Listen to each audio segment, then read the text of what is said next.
Good afternoon. In afternoon in Kuala Lumpur and morning in the UK, and I don't know what time some other part in the world. Yeah, we will continue with our discussion this week. Today, we're not going to do the reading of the Book of Certainty because in the previous session we talked about the color of Khidir, the green color of Khidir. Yeah. What is the significance of the color of green, yeah, in paradise also, yeah. I think there we stop, yeah. So now I pass over to Dr. Reza Shah-Kazemi, yeah. And later on we'll be joined by Emma Clark, who will, she will explain further the significance of the color green. Go ahead, Yes. Dr. Reza. Thank you very much, Mr. Khalid. Yes, at the last session, we encountered the references to the color green that Dr. Lings put such great emphasis upon, along with silver and gold, which signified respectively the sun, the moon and the sun, and the alchemical marriage between the two.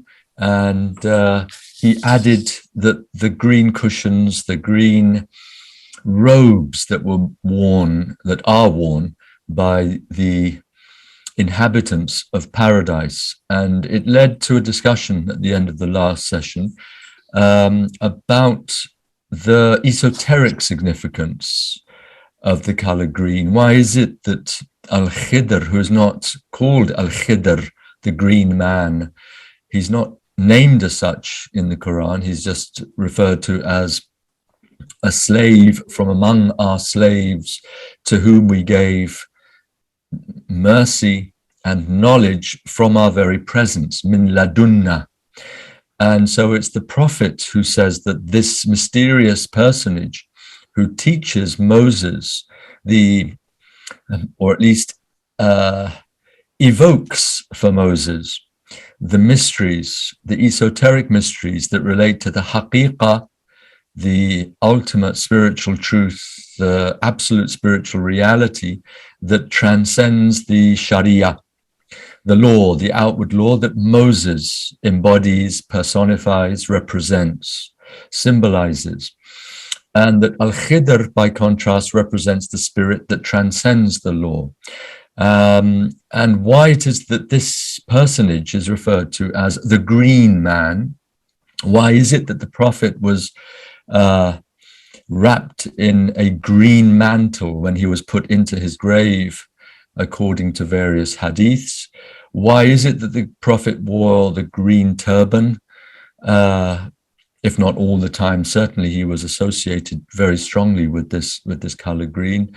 And why is it that the Quran refers to green robes that are worn by people in paradise? And I think if we have time, after we've asked our guest for this week's seminar, Emma Clark, who is, some of you may not know, but Emma Clark is I dare say, the world's expert on the Islamic garden. And I say that taking into account not just the technical aspects of Islamic gardens through history and in their contemporary manifestation, but also I think Emma is probably the best qualified person to speak about the spiritual, the cosmological, the esoteric, and the metaphysical dimensions of the Islamic garden. So we're going to ask Emma to enlighten us regarding the significance of the color green in paradisal gardens. And actually, Emma, if it's all right with you, I probably have said, well, one more thing that I would like to emphasize is that this personage Al-Khidr, that of course this is all on the Green Knight multimedia website, and it relates to one of the universal symbolisms that we are trying to bring out in the Green Knight project, which is that what the Green Knight represents in the Arthurian cycle of Celtic mythology, and what Al-Khidr represents in Islam what Elijah, in particular Elijah, represents in Judaism, St. George in Christianity, and Namuchi and Indra in the Hindu traditions, and the green Tara, the green goddess in Buddhism. It goes on and on. There are all these extraordinarily significant esoteric openings to this color green across the traditions. And Elijah and Al-Khidr come together. And for the sake of our seminar now, it's important to emphasize that Elijah, he's called Elias in the Greek tradition. Elijah is the one who comes to prepare the way for the Messiah.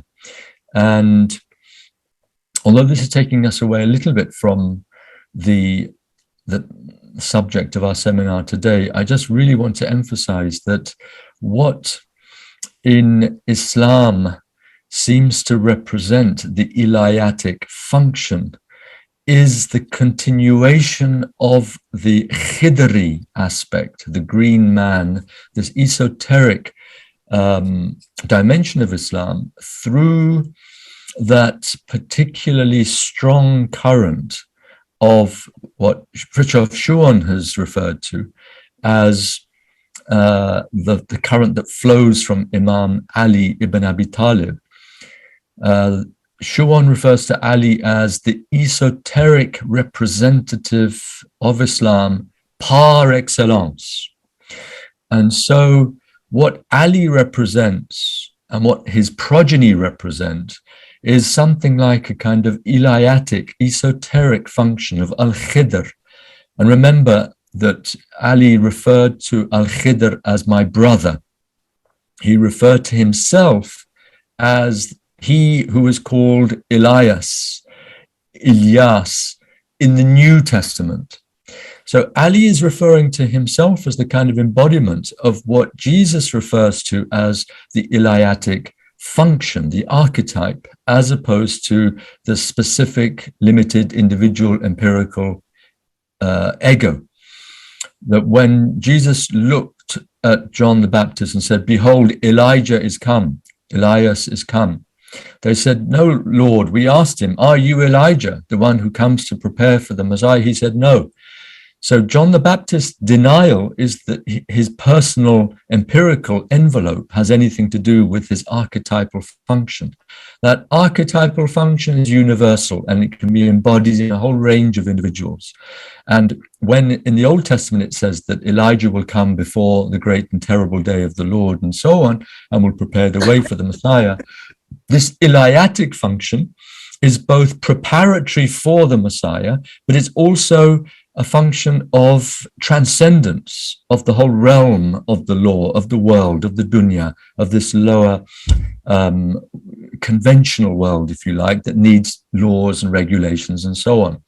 So when Ali refers to himself as he who is called Ilyas in the Injil, he doesn't say Ilyas in the Torah or in the Old Testament. So he's indicating that I am the one who is referred to by Jesus as Elias in the New Testament, thereby indicating the continuity of this esoteric stream through Judaism, Christianity, Islam, and through Islam to the whole of subsequent manifestations of all of those revelations for the rest of time. So, and also, as I say, Imam Ali referred to himself as Al-Khidr as his brother. When he was asked, where did this dua, this most famous dua, the supplication of the Shiite tradition, but increasingly well known among in the Sunni tradition, arguably the most important supplication attributed to Ali, and one of the most esoteric, indeed, supplications attributed to him, is what's called Dua Kumail, the supplication of Kumail. He imparted this to his disciple Kumail in Kufa when he was the Caliph of Islam. And he said that this is the supplication, this is one of the ways in which you should speak to God. This is your prayer. And I received it not from myself, but from direct inspiration through my brother, Al-Khidr. So we have this continuity of this extraordinary, powerful, deep, esoteric current that Al-Khidr represents. So now I've said enough by way of introduction to why we're calling ourselves in the Green Knight Multimedia, giving ourselves this this name, the Green Knight, the green color. And on that note, I'll just pass over now to Emma and ask her to speak for however long you'd like to speak for, Emma, to tell us a little bit about the color green in relation to paradise, the Islamic garden, and its broader spiritual and esoteric symbolism, if that's all right. Thank you very much for your very exaggerated introduction. Very kind of you. It's as you were speaking, and I was looking to my left a lot, because that's where my garden is, and that's where green is. And it's interesting that in all the traditions, well, I think particularly obviously in the Islamic and Christian tradition, green is said to be a rest for the eye. It's soothing to the eye. And there are quotations from the Middle Ages about how the monks would go into the cloisters and walk around the cloisters, and so they could rest their eyes from their scholarly work by looking into the green of the cloisters, looking inwards. And of course, this is in Islam, I mean, this may be on the sort of outward level, you might say, the worldly level.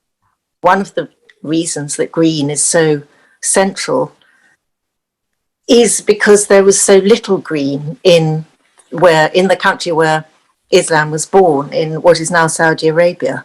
And if you've been there, or any of you spent time in a desert, and you just see hill after hill after hill of brown or beige or yellow sand and rock, and it's harsh on the eyes. Not only is the temperature harsh, but it's this feeling upon the eye. And so if you see an oasis in the distance, you see green, normally the date palm, Phoenix dactylifera, which gives of its fruit so generously, then in a sense that's your savior, that is your haven, that's your sacred place. And if you look at the descriptions of the paradise in the Quran, there are many different, it's the gardens of paradise, but they're the gardens of refuge as well. They're the gardens of, I think there are many different translations. One of the translations is hospitable homes, which is a bit awkward, but it is this idea of this sacred home, and you see the green in the distance. And there is a well-known saying about it being soothing for the eye. So that's on one level. And of course, as soon as you've seen green, you see water. And water is completely central to the paradise gardens. I mean, water comes first and green comes a very close second, because of course they're completely integrated. So that's one of the reasons that green is so important to Islam. I wanted to say next, and of course, as Dr. Reza has already said, there are descriptions of the paradise gardens and there are 4 gardens of paradise which are manifested in the world that we live in as the Chahar Bagh, the 4-fold gardens, which are 2 pairs of gardens.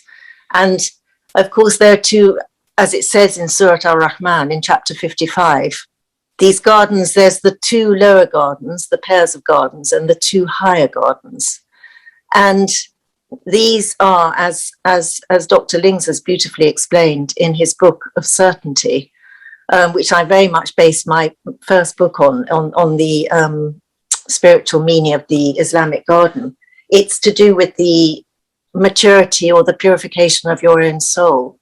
So there are 4 particular trees associated with the gardens, particular fruits and particular fountains. And the higher of each of these 2 pairs of gardens, it talks about green, and that it is a darker green in the higher of the 2 pairs.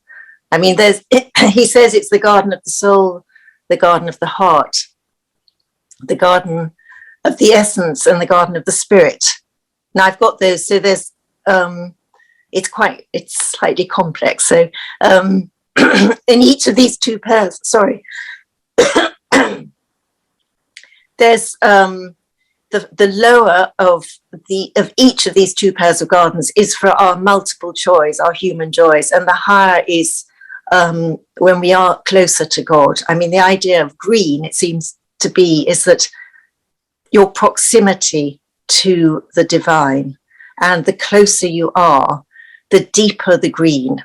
And if you read this in Surah Al-Rahman, this is made very clear.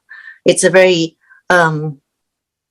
it's a very deep and profound reason for this beautiful, restful, soothing color green. And there are other things which Shuon talks about in one of his books, and also in Christianity, green is it's the God. Of course, it's the color of spring. It's the color of fertility. It's the color of hope. And I think we all feel that, particularly now. We're here in February, in the UK, and just now the fresh green of the daffodils are coming through, and we've had the daffodils, of course, are yellow, but we have the fresh green of their leaves, and of course of the snowdrops. We haven't yet come to, really in March, it starts being very bright and uplifting. And I noticed my old friend Khalid Jaffa, it was very nice to see you. You are seen to be sitting in a beautiful garden. So yeah, thank you. You have don't be deceived. Don't be deceived. That is not real. That is real. Is that really true? Yeah, it's a picture, but it's real now. Yeah, with the Rangoon, the red color of the Rangoon creepers. Yeah. So because I took it photographs for my background. It's very clear because it look. But anyway, then what is real, of course. Again, the nature that we see, the green that we see in this world, is of course but a shadow of the wondrous that we'll see in paradise. Something I mentioned to Reza the other day, which of course in this world, in this manifest world, where does this color green come from? It's interesting. I went years and years ago. I went to a lecture on chemistry and color, and how we obtain all our beautiful colors from the minerals and trees and plants of this that we see growing outside. But it's very, very difficult. Green, and they said then it was almost impossible to actually extract the color green from any particular plant, and we have to mix them. I mean, my colleagues at the Prince's School know a lot about this because they're always making. It is possible, but it's very hard. It's interesting. There's this idea of secrecy about the color green. It's sort of hidden. Jannat is hidden. We have to. Jannat is paradise. We can't just come upon it very easily and quickly. We have to work for it, as we know. It's for those who do good deeds and deeds of righteousness. But so where does it come from? It comes from chlorophyll. I have to read this because I need to get it right. The result of the extraordinary process of photosynthesis. And the word is from the Greek, photo meaning light and synthesis meaning making. So it's the making of light. And this again is very, very profound. So the idea of green associated with light, which of course is with the divine light. And if you, I think somebody was telling us the other day, Reza, wasn't he? Ali Musa, about in Kupra. Can you remember this? He said that the idea of green was really a symbol of the divine light, of the divine essence. Yes. This is from Najmuddin Kubra, the eponymous founder of the Kubrawiya Tariqa, who had this extraordinary depiction of the degrees of realization in terms of photisms, of color, light colors, whereby green is the color of the attainment of the plenitude of the spiritual state symbolized by the prophet, as opposed to what appears to be the highest realization, which is the color black, the color of Jesus, the color of total extinction. and the color that Hallaj, as it were, attained. But from the Kubrawi point of view, this color black, the Jesus of your being, is to be transcended by way of immanent depth through contact with the Muhammad of your being, which is the green color. And now, why does he, we've mentioned this before, that most Sufis have to place the Prophet at a higher level vis-a-vis the other prophets. But we have to remember that what this symbolizes is the plenitude on the one hand and the balance on the other.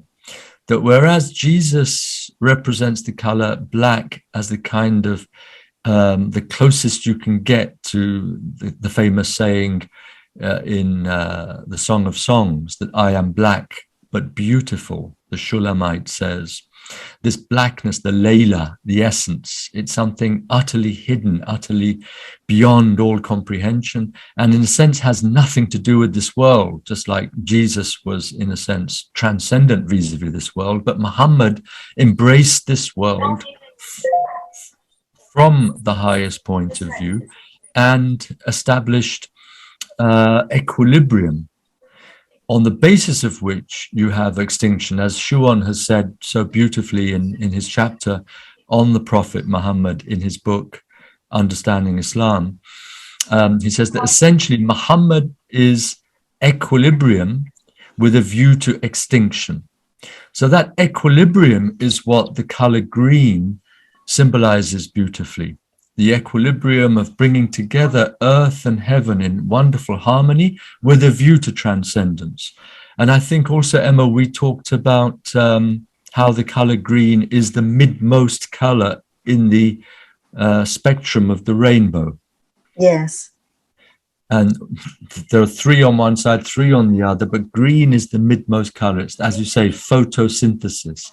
It creates that light in a manner which makes it most susceptible to its refraction. In all of it's like the hidden treasure that longed to be known, and it gets known, as it were, three colors one way, three colors the other way.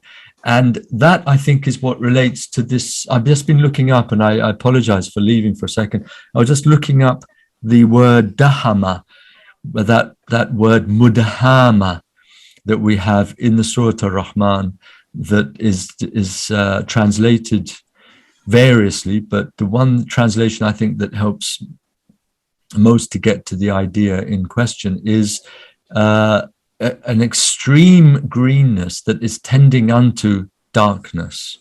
And I'm just going to read out what that says, because what we have in this the Lane's lexicon on this word dahama, unless somebody else has it to hand, but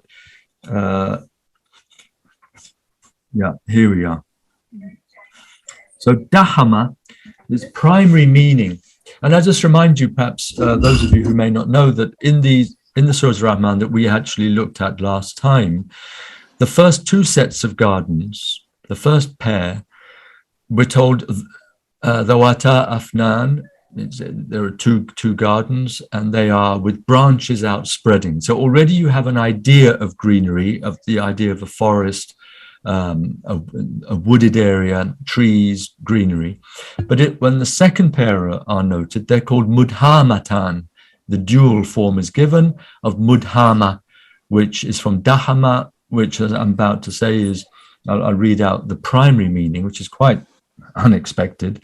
And then you go on that whereas in the first pair of gardens, the lower pair, you have fountains that are flowing. In the second lot, you have fountains that are gushing. And then you have fruits of every kind in pairs for the lower two. But then with the higher two, you have particular fruits mentioned. You have fruits and then the pomegranate, and you have the date. And so, Emma, last time we read out what Dr. Lings said about the significance of those two fruits, the pomegranate, which is complete unity with undifferentiated, all of the possibilities of manifestation in a kind of undifferentiated unity within the pomegranate. All the seeds are there, whereas the date has a clear flesh and its inner core. So there's duality. Yeah. And that duality is the duality of the spirit and the individuality of the personal substance, of the individual that is in paradise. So that's the garden of the spirit, where Schuon describes the inhabitants as having crowns of uncreated light. So they are individuals, they are saints, they're prophets, they're the righteous who have attained the paradisal state, the highest state, but there is still a duality constituted by their personal substance and their uncreated essence, all of which goes back to the garden of the essence, which is the one. Sorry. Well, just to say that personal substance is represented by the stone, by the date pip, which is within. And this happens in the pair of lower gardens, where you have the higher of these two gardens is the fig, which of course is also completely integrated, rather like the pomegranate, and you can actually eat the whole thing. Right. Whereas the olive tree, which is the tree which is in the lower garden, it still has duality, like the date, and it has the date. It has the stone of the olive within it, representing that individuality, which has not been completely purified. Right. So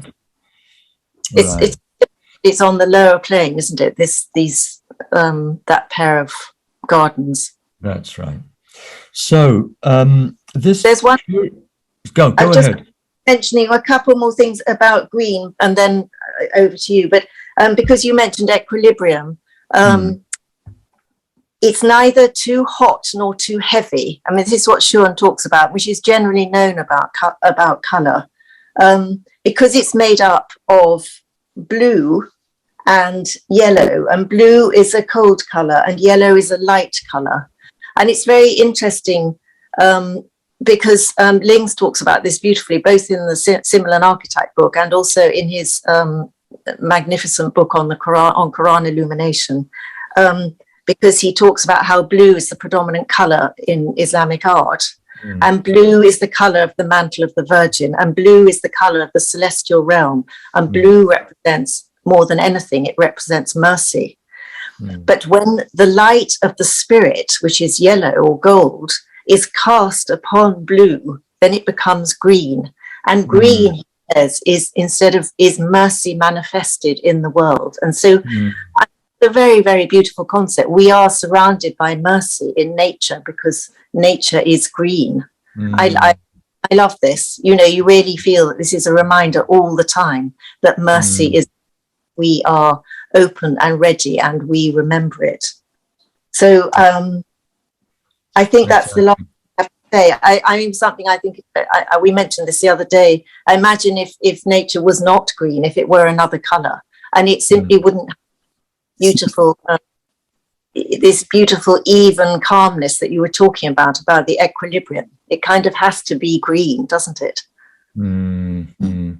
All the colors have negative qualities, of course, and green, I mean, again, I can't really go into this, but it's in that spiritual perspectives and human facts, because there is this idea of green with envy, which is the sort of the negative side of green, if you like. But these are accidental. I think that's what Schuon says. These are the accidental aspects of the colors. Right. Profoundly green is this, it's mercy and divine light and hope. I mean, it has so many qualities, doesn't it? Yes, well, just on a personal note regarding Dr. Lings and his own engagement, creative and marvelous and inspiring, with his own garden and with where I'm speaking from, his house, that he emphasized increasingly towards the end of his life that we have to convert, or I don't think you use the word, we have to make every moment into a moment of mercy. And I can't help feeling that there's a connection between that and the fact that he spent hours and hours of his afternoons, especially in the spring and the summer, out in the garden, either working in the garden or contemplating the fruits of his own labor. And he said that as we are entering into this extremely difficult period of human history, where spiritual possibilities are so rare and so strangled, so difficult to come by, the superabundance of heavenly mercy is to be availed of. We have to we have to take advantage of the superabundance of the compensating mercy at the end of this cycle of time. And we have to make every moment into a moment of mercy, and being surrounded by green, being able to look at greenery is of immense cosmological as well as spiritual significance in our times. And we shouldn't underestimate the awful impact of urbanization and industrialization on our beautiful planet, and how important it is for people living in cities to just either have access to gardens and parks, or go out into the countryside and get back into the natural world, where they will begin to see the signs that God is talking about in the Quran at the end of the Surah Fussilat, that we shall show them our signs, our revelations. Sanurihim ayatina fil afaq wa fi anfusihim hatta yatabayyana lahum annahu al-haq. We shall show them our revelations, our signs on the horizons and in their own souls, until it's true that God is the truth, until it's clear to them that God is the truth. And that really happens in virgin nature, when the signs on the horizons are the signs of virgin nature. So I think we're running out of time, but I just wanted to read, go back to this idea of mudhama, this curious, powerful word that has been translated in various ways as describing the nature of the two higher gardens and this greenness that's tending unto darkness. So I'm reading from Lane's lexicon, and dahama or dahmahum, it's all various, it's a difficult sort of word. Dahamaka means to overwhelm you. It came upon you. Dahamika or dahamaka came upon the overwhelming you, covering you as a thing that overwhelms you. The horseman came upon them suddenly. And then another meaning, the fire blackened the cooking pot. Another meaning, it displeased or grieved. Another meaning is that it's synonymous with tadam, and it's on the authority of so-and-so, it's synonymous with this. The horse became black. Idhimam is to become black. And it's the seed produce. This is coming closer now to what we're looking for. Idhama is azar. It says when idhama zar'a, the seed produce became of a dark green color, or it was overspread with blackness by reason of the abundance of moisture or irrigation. The meadow became of a dark green color. Idhammat. The meadow became of a dark green color. And then finally, idhamat al-khudra. And actually now relating directly to green. The greenness became so intense as to appear black, blackish, or to appear black when viewed from a distance. So these are some of the very interesting meanings of this rich word, mudhamatan, the two gardens that are so green that they appear to be black. And what we just read, from a distance they appear to be black. But as Emma said, as you approach this thing that appears to be hidden by virtue of blackness, actually reveals itself to be a greenness, an abundance, and so on. So I think we We have a few minutes actually. Is there anything that anyone would like to add by way of comment or to ask?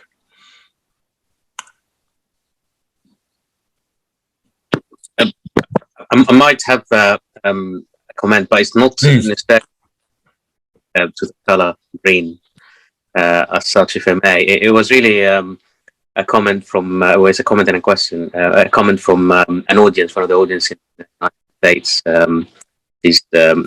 Reza from the States, and she commented on the last episode that we had by saying that he was thanking everyone really, and he was saying, as we were speaking about the two levels of paradise and the paradoxical comprehension we might attain to the world, to the word that popped into my head about Allah, where infinite singularity. So I thought to put her comments on, and she's all right. I think well, we are running out of time, and already past Maghrib time here in Malaysia. Thank you again, Dr. Reza, and also thank you to Emma Clark for joining us, illuminating on the issue problem of colors. Yeah, that's really illuminating for us. Yeah. Okay. We inshallah we meet again 2 weeks from now. Yeah, in other session of the reading. And we'll carry on with the reading from chapter 4. Chapter 4. Is it chapter 4 or chapter? Yes, chapter 4. I think we stopped at chapter 3. Yes, chapter 4. Yes, chapter 4. Sure. Yeah. Thank you, everybody. Goodbye. Thank you. Bye bye. Thank you. Very good to see you, Khalid Jaffa. Thank you. Thank you, everyone.